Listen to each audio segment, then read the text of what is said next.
Welcome back to the Whole Person Podcast. I am your host, Evan Herrman, and today I have Coach Frank Rich.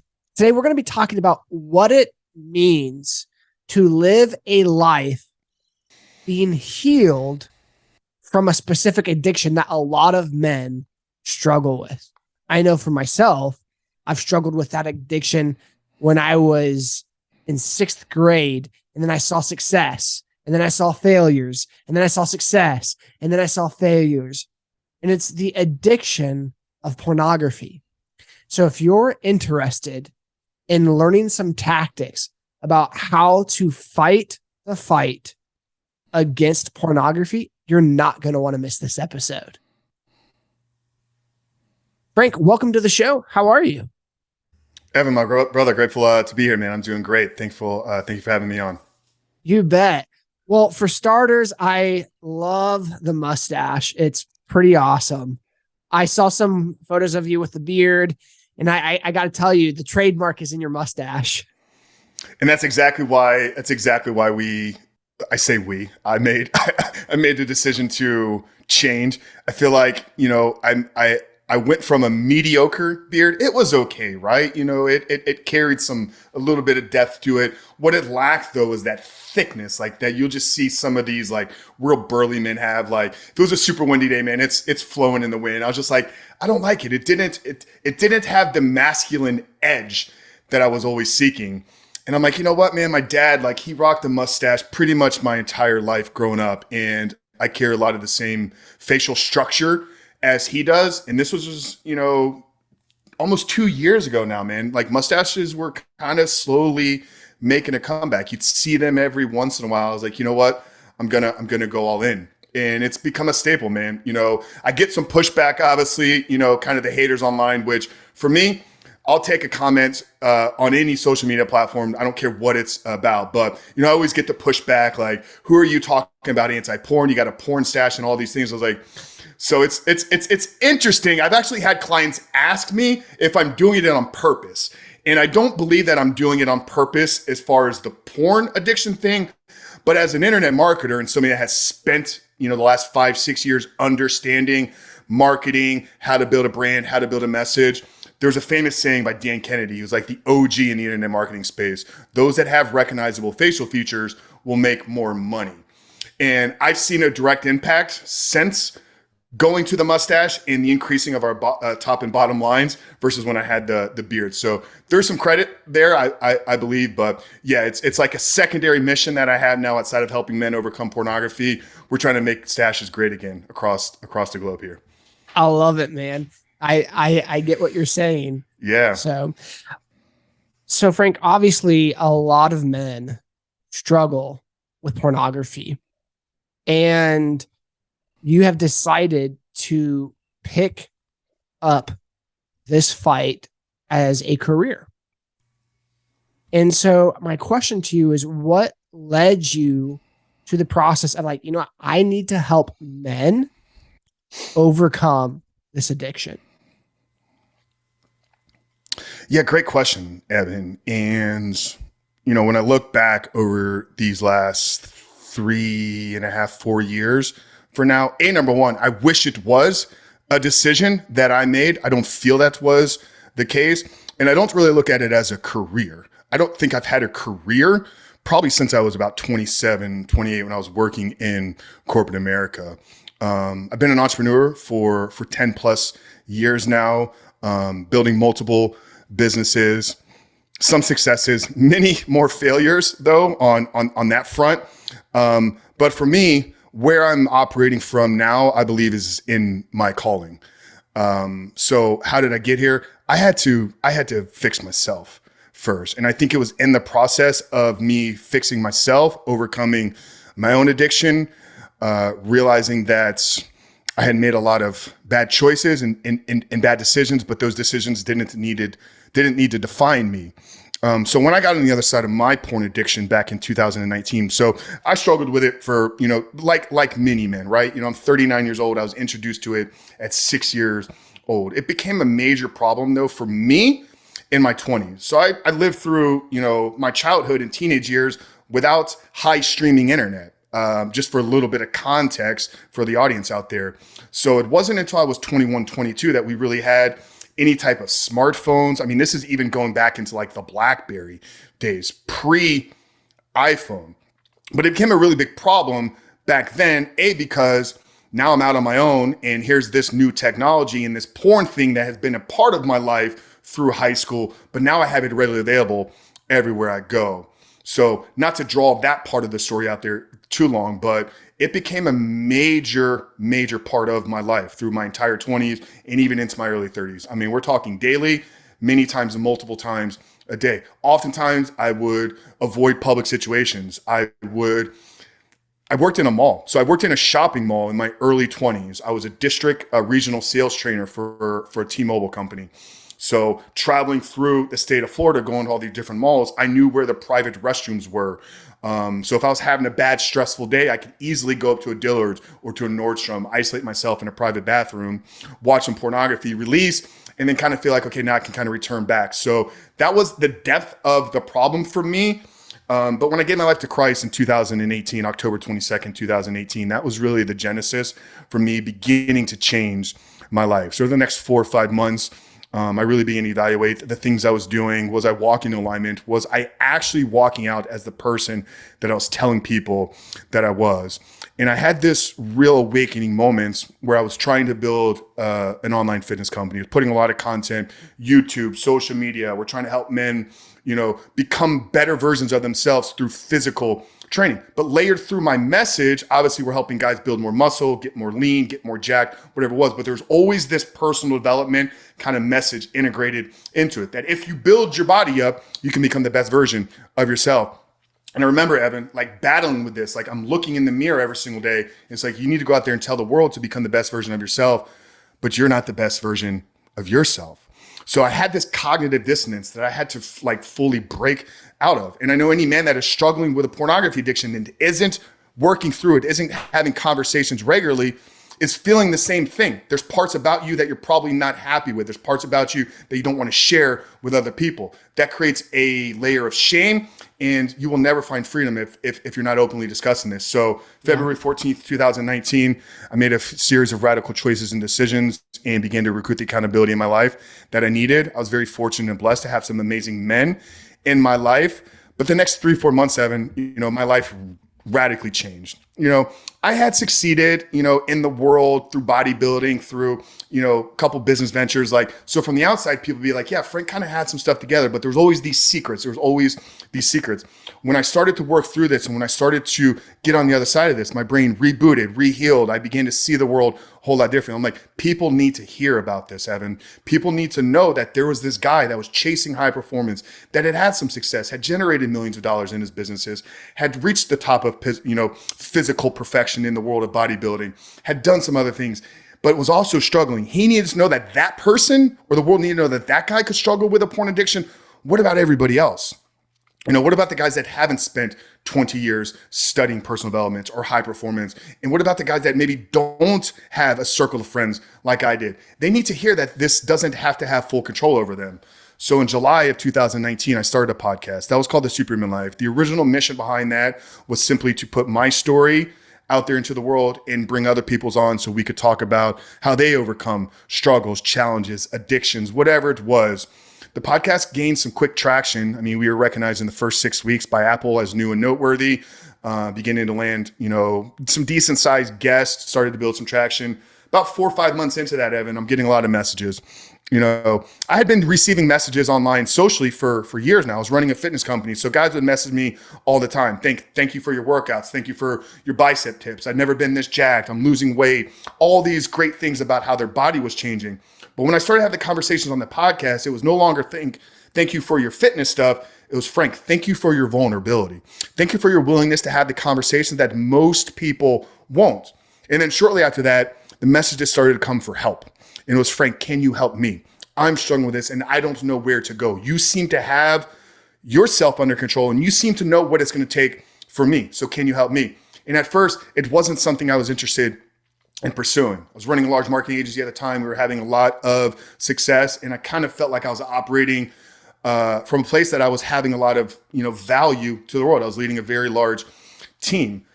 But as more and more messages came, and as the people in my life around me started to push me, Frank, you went through what you went through to put yourself in a position where you can help others. So on January 28th of 2020, as a marketer, I did like a soft marketing test through social media, simply saying, hey, I'm looking for 5 guys that are struggling with a problem in their life and are committed to doing what it takes to overcome this. I said, I'll work with you for the next 4 months to help you, get control of this, reboot, rewire your brain, and at the end of the day, begin to walk out and live a porn-free life. So that was kind of the initial launch. We had 2 guys enroll into our program that day. And those men really became the case study for what now has been our Reboot Your Life core coaching program, which we've had hundreds of transformations, hundreds of success stories go through that. So long-winded answer there to your question, but I don't think I made a decision. I think I had to live my life, go through everything that I went through. And I truly feel like what I'm creating now is unique to me. There's not another person in the world that can stand in my shoes right now, have the conversations, coach, lead, and help men in the way that I do it, because our program is different than anybody else's. There's an element of fitness. There's an element of faith. There's an element of personal development. There's an element of financial literacy. There's an element of entrepreneurship, all layered because that's me. So I bring myself to the world and level men up there. So yeah, that's how awesome. we got here. So in this process, okay, there are plenty of men that you've encountered that struggle with porn along the way. And on the other side of the stereo here are men listening to this, like, okay, what do I do to start my recovery process? I know for me, there have been times of shame. There's been times of guilt. There's been times of accountability. It's been all over the map. And I can't imagine that I am alone in that. And so for the guys that have, I guess, maybe said, you know what, I'm going to just probably accept this as a part of my life. How do we challenge that lie that it doesn't have to be a part of your life? And then maybe some of the next steps that they should consider taking. Yeah, man, there's a lot tied up in that question there. I think what you just said, though, is the biggest thing that holds most of the men back, that never find true freedom from this. And I'd almost push back to you, like, really? You're so special in this world that you think that you're never going to be able to get out of this? Like, what makes you that person that this is going to be a part of your life? Number one, did you come into the world addicted to pornography? Did your mother birth a baby that had a pornography addiction? No. So to say that you need it and it's a part of your life is just you accepting that you're not willing to fight. Yeah, that's a limiting, victim mindset, victim mentality. I see so many men. Now I understand it, right? This thing is massive. We don't understand the depths and severity of what's happening. We're living through an experiment right now, Evan. And that's what we have to understand. The internet and the stage and pornography where it's at today has literally been with us less than 20 years. So we don't understand how it's impacting the brain. To a certain extent we do, but we don't fully understand it. We don't understand what it's doing to young men. We don't understand what it's doing to young women. We don't understand what it's doing to society at large. So to think that, because we know that men have succeeded. I have a story, you have a story, we have hundreds of successful stories, we have thousands through all of our affiliates and everybody that we've worked with. Men are finding freedom every single day. So if you're going to accept that, that's you placing a limiting belief in and on yourself. Now I can tell you, if you're struggling with some of the things you mentioned at the beginning, right? The shame, the guilt, all these feelings of like, why can't I work through this? What is so-and-so going to think about me? The first thing you have to do is admit it to yourself. There's a problem in your life, and the problem is you. Stop pointing the finger to pornography and say, this thing is bigger than me, and realize that there's inadequacies in you. There's inadequacies in your ability to self-regulate, to self-manage, to make proper choices and decisions. I believe watching a pornography is a choice that is always made. You either choose to watch it or you choose when you're triggered and the urges are rising not to watch it. So the men that are struggling with it realize every time you return back to the screen, it's a choice that's being made. So you want to change that, start making better choices. Well, how do you get past that shame though that you're feeling with? Admit it to yourself. And I think the next step has to be admitting it to somebody else. Once you find a person to recruit them into your life and say, hey, this thing I've been struggling with no longer has power over me because I'm sharing it with you. Because what happens with shame, right, is it's us thinking like there's something wrong with us. Shame is basically you telling yourself you're a bad person. I can't tell Evan about my porn addiction because he's going to judge me. He's going to judge Frank. He's not going to judge the addiction. He's going to judge Frank on what Frank is doing. That's where shame gets into play. But if you can find the right person, if I can trust in Evan and feel that he's going to provide a safe place for me, and all I simply say was, hey, you know what, Evan? I've been struggling with an addiction to pornography for 10 plus years now. I don't know how I'm going to get over it. I don't know how I ended up here, but I wanted to share that with you because I thought that maybe you would understand and maybe you could help me and have some conversations with me. Once you have that conversation and that brother puts arms around you and says, you know what, man, I know what you've been struggling. I know what you've been going through because I've had to go with this in my own life as well. Now you lock arms with this guy. And now it no longer holds power over you because somebody else knows about it as well. Now that's not going to fix a problem in and of itself, but that has to be the first step. But yeah, the limiting belief that you're speaking to, like I'm never going to be able to break this, I'm never going to get out of this, this is always going to be a part of my life, is what I see as the biggest thing holding most men back from finding true and absolute freedom. You talked about self-regulation, and I came across one of your videos where you're talking about that, and I don't know how long ago it was.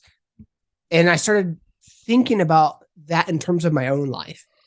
And I started seeing many areas where I have not done a good job of being able to self-regulate.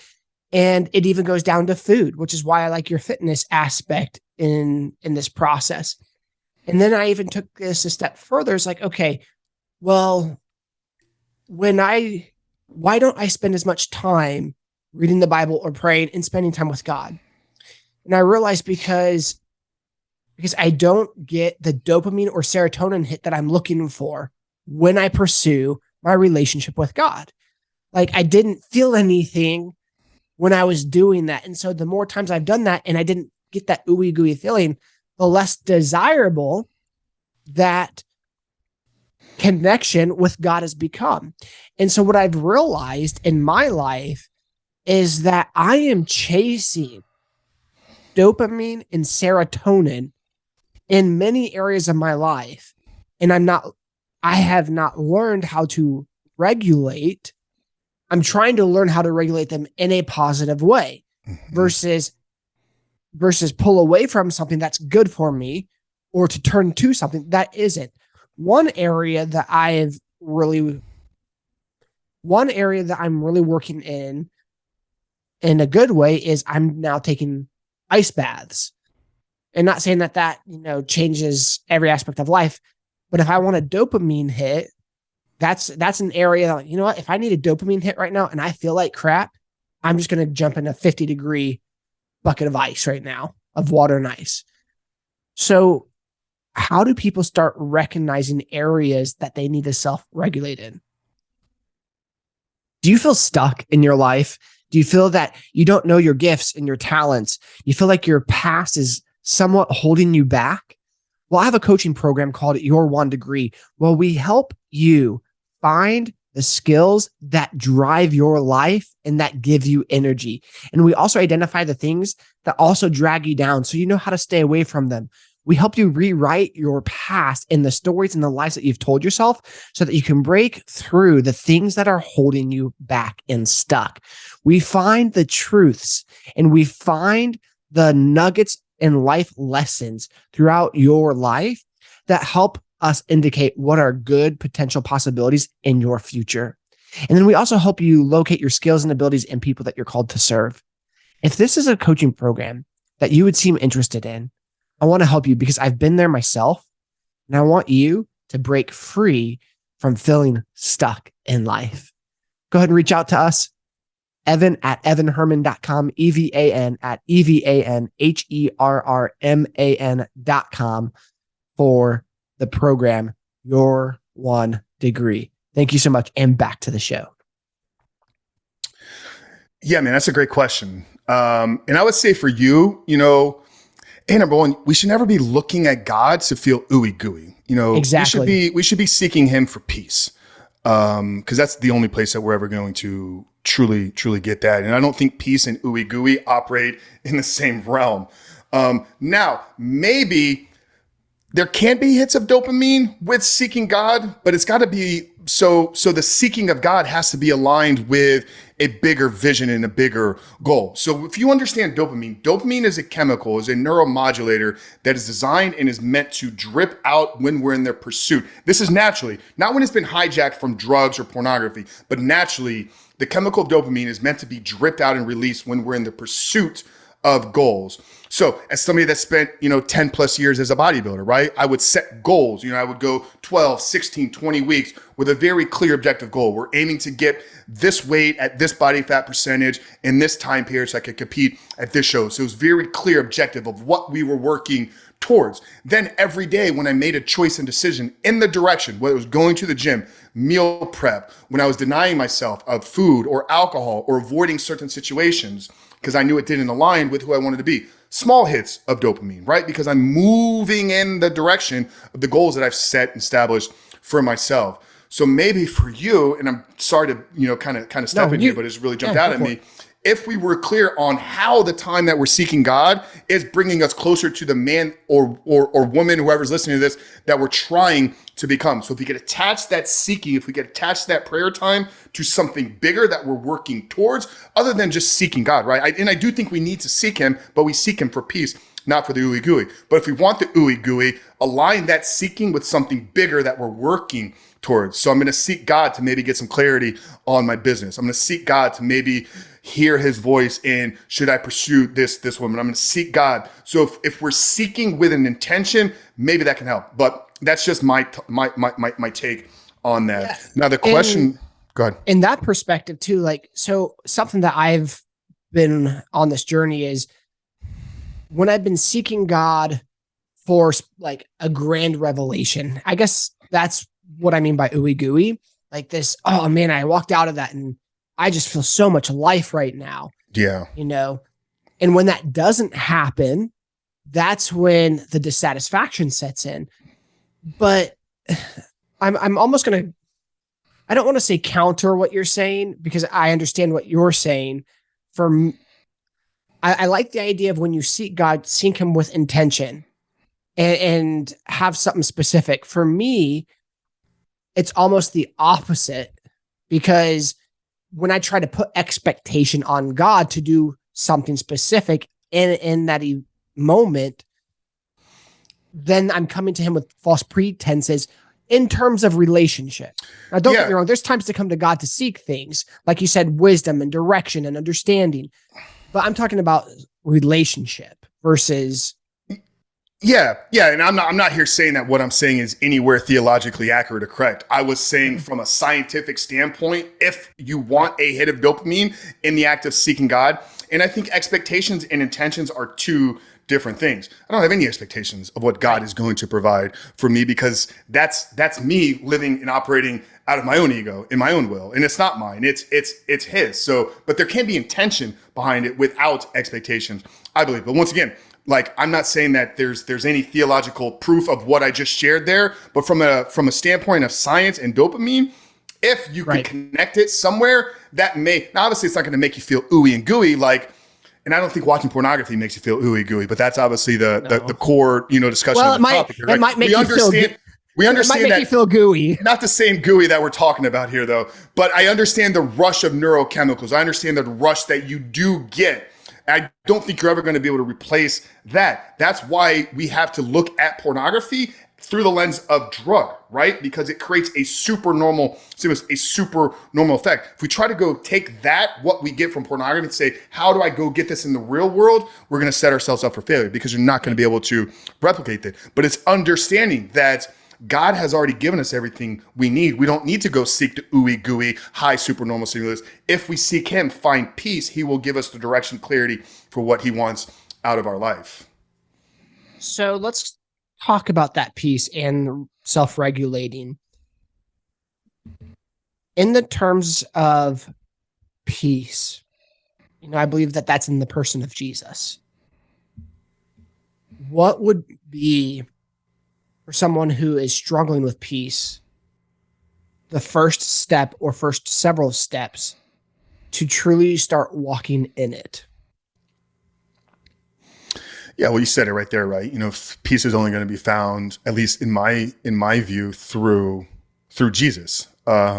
So connecting, with Christ, having a relationship with him.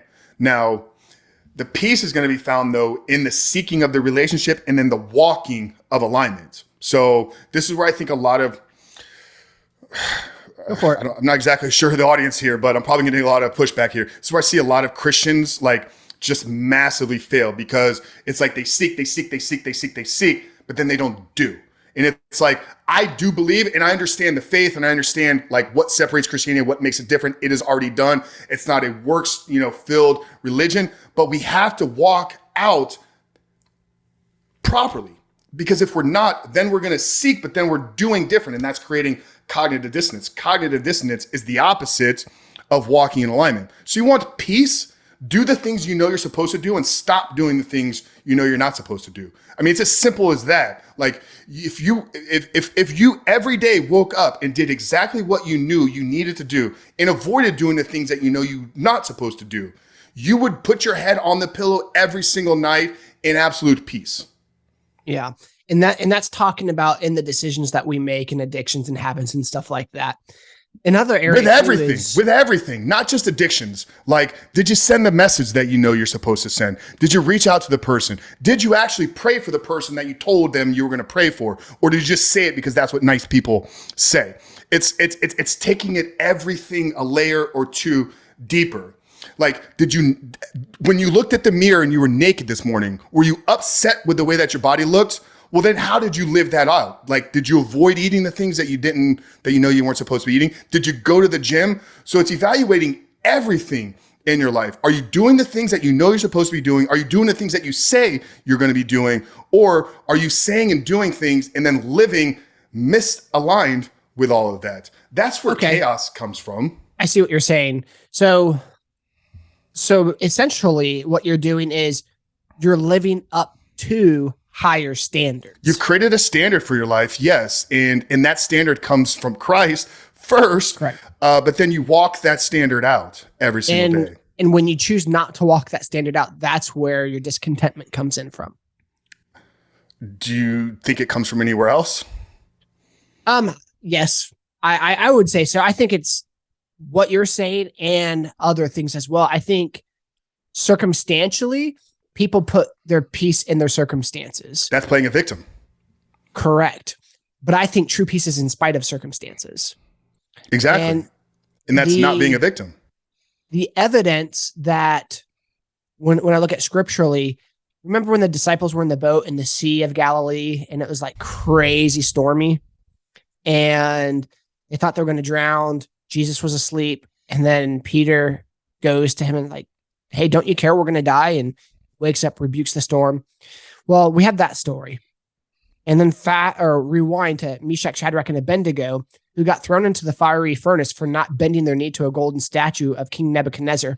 And not only did they not do that, but they also royally dissed him in the process, saying, hey, we're not going to do this because we believe our God will save us. And even if he doesn't, we still won't bow our knee to your statue.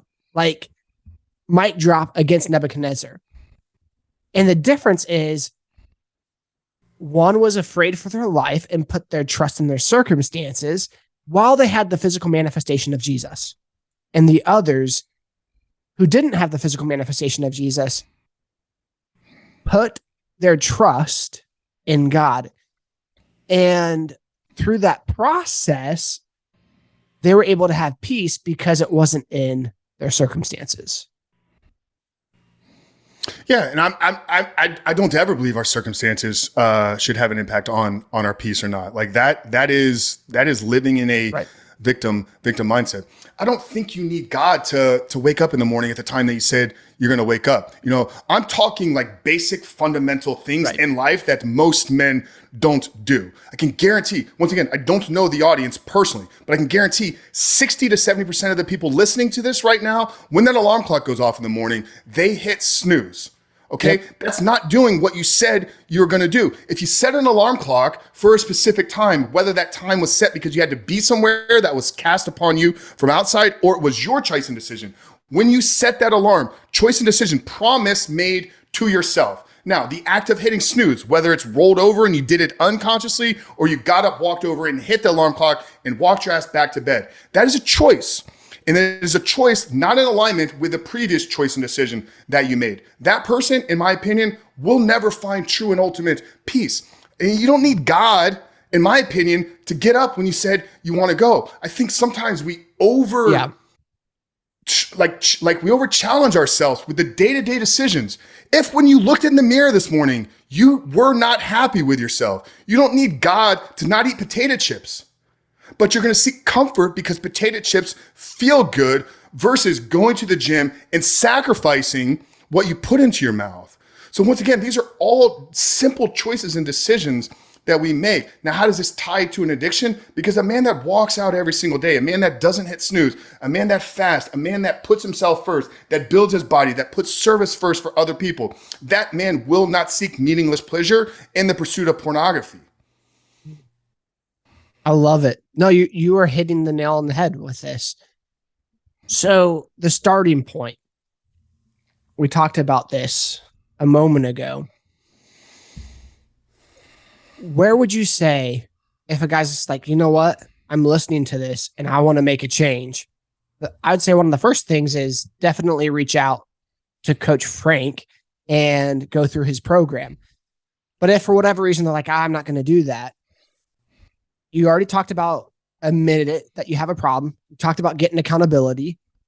Then what are the next things that someone can do physically to start changing their chemical balance of how they view other people, like women, and then also doing the things they don't want to do when they don't want to do them? Yeah, we'll start small with, the second part of that question, right? Begin to stack some small wins every single day, begin to seek out and do hard things. It doesn't need to be a cold plunge into 40-degree ice, but a cold shower, actually getting up at the time you said you're going to get up. If you've hit snooze every single morning for the last 12 years, trust me, it will be difficult the first time you do not hit snooze, but don't. And then recognize yourself and begin to acknowledge yourself when you make the choices and decisions that are aligned with who it is you're trying to become. Here's two though, right? So you've admitted it to yourself, right? So you've said, hey, Frank, I had this porn addiction. You've been struggling with it for 20 years. You need to get some help. Then you seek out and you find the next person. Evan, I need to tell you something, man. I've been struggling for a really, really long time. This porn addiction has control over me. I don't know what I'm going to do, but I'm seeking out some help, guidance, support, and accountability. Will you walk this journey with me? So now I've admitted it to myself. I've admitted it to the next person. The next step, I think, is make a clear vision for your life. We talked about taking steps in alignment with who it is we're trying to become. So if you've been struggling with a porn addiction, realize your current reality is that of a man that is struggling with a porn addiction. I believe the only way to overcome an addiction to pornography is to become the man that is no longer addicted to porn. And in that word become is a identity change that we must go through. All lasting transformational change is rooted in an identity change first. So we have to begin to see ourselves through a different lens. We have to begin to show up in the world as a different individual, different habits, different routines, different thought patterns, different belief systems. But we got to get clear on what that is. If we're currently here at point A, struggling with a pornography addiction, and we want to get here, man, free of pornography, there's got to be a map that we walk through. So get clear on the vision, get clear on your life. If you've been struggling for 5 or 10 years, what can your life be? What can you create? Who can you become? What relationships can you create in your life? What income can you go out and produce? Maybe there's a business venture. What physical health can you begin to change? What charitable service acts can you begin to walk out? If you got really, really clear, 5 years from now, think about it, Evan, you've been struggling with porn for 10 years. If for the next 5 years you went 100% porn free, your eyes never placed on pornography ever again, you never touched yourself and masturbated ever again, what does your life look like in 5 years from now? And think big, think massive. We have an incredible God. Partner with him here and be like, God, what do you want? And what can we co-create together? Now you have a clear vision and aim to work towards, an aim that every day you can begin to make choices and decisions in alignment with becoming that person. And because we talked about dopamine is going to be released when you take decisions and actions in correlation or in direction for who it is you're trying to become, if you paint this vision and then every day wake up and work towards becoming that man, you will get the dopamine that is needed. So that's a bigger kind of 30,000 foot kind of like higher level view. Now bringing it down to like, what can you do today to actually begin to build some self-regulation, begin to build some self-control in yourself? I think of fast. And actually we fast before writing this assignment. So in our program, it's actually reversed. We want the men to fast for 2 days. So 2 days of no food, just water. Feel free to have some coffee. We have a bulletproof coffee recipe that we help these guys with. They really need some additional energy, but go without food for 2 days, not 1, but 2. Because I think most of us at this point in our life, if we're an adult, we've at some point been sick, or maybe we've been on a big travel thing. We've probably gone 24 hours at least once in our life without it. So that's easy, but we want to stretch ourselves, because in that second day of not eating, you will get hungry. Not ravishly hungry, you want to like chew your arm off, but there's going to be points when your brain and body sends you some signals. Hey, it's time to eat. Go give us some food. We're going to have to learn some tools. You're going to have to learn some self-regulation of how do I not walk into the kitchen, open the fridge and eat. So this will carry with you though, when you're in week 3, week 4, and the triggers for pornography can be like, feels a lot like what it was when I was really, really hungry. So fast for 2 days, then paint a massive vision for the life that you want to create and make that your clear objective every single day. Am I taking steps in the direction of becoming that man that is 100% porn free? I love it. You are living from your future self in the present. What you're doing is you're finding your future self's standards and living backwards and applying them today. Because as what you're saying is you can't live from your present to your future in the terms that, okay, who I am today will make the person that I desire to be. It's the person in the future that you desire to be will make you person who you are today. So by getting clear on your goals and your standards, and then not only applying those standards, but living up to them and creating small victories, you are creating the neurological process of rewiring your brain. Mm-hmm. Have you ever read the book Be Your Future Self Now? No, it's on my list though. Dude, everything that you're saying is like, I've read that book. I'm in my 4th time now reading this, and it's, yeah, everything we're talking about is, yeah, man, it's formulated. Yeah, I didn't invent any of these concepts, right? You know, been very fortunate, we all blessed borrow on the podcast to have some amazing neuroscientists on. Obviously, you know, I have a background in human performance, in personal development.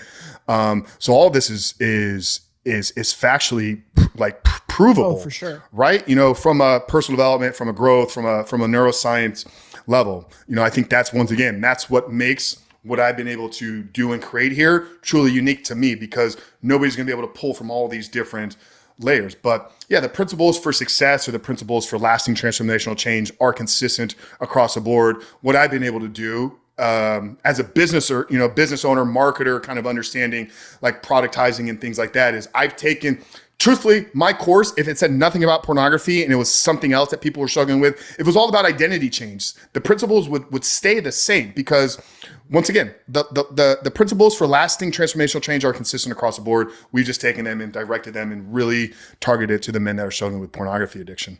That is awesome. Anything specific that you want to leave our audience with today before we go? No, man. I mean, I appreciate you, Evan. This has been really great. You know, if there's a guy out there and he is struggling, I think we hit on it a couple of times, right? You're not alone. You know, you can look at the statistics right now, you know, somewhere between 40 to 50% of men admit to having, an issue with pornography that is beyond their control. So you're in the vast majority of men right now. Now, I will tell you that once you begin to work through this and once you begin to take the necessary steps, now you've transitioned yourself into a minority of men, because I know the numbers and I know what our views are and I know the conversations that are had. There are a lot of men out there right now that are still unwilling to accept that this thing is real. So hopefully we got that across here today. But if you are struggling, you're not alone. reach out. We have some great free resources. We have a lot of content, YouTube videos, podcasts, all that stuff. So there is help. You're just not alone, and you will be able to get through this. Where can people find you? Instagram is the best place to connect with me in person. Like if you want to hear from me, have a conversation with me, find me on Instagram. It's at Coach Frank Rich. Our YouTube channel is where we probably do the most. So that's at Coach Frank Rich as well. And if anybody is, maybe interested in beginning to take some steps, I have a free ebook that I wrote. It's called The 7-Step Guide to Living Life Without Porn. We walk you through that first process, right? That I laid out here. So, the first 3 steps we kind of walked you through here today, but you can find that at the 7stepguide.com. Awesome. Coach Frank, thank you so much for coming on to the podcast today. Hope you have a great day. Awesome. Thank you, brother.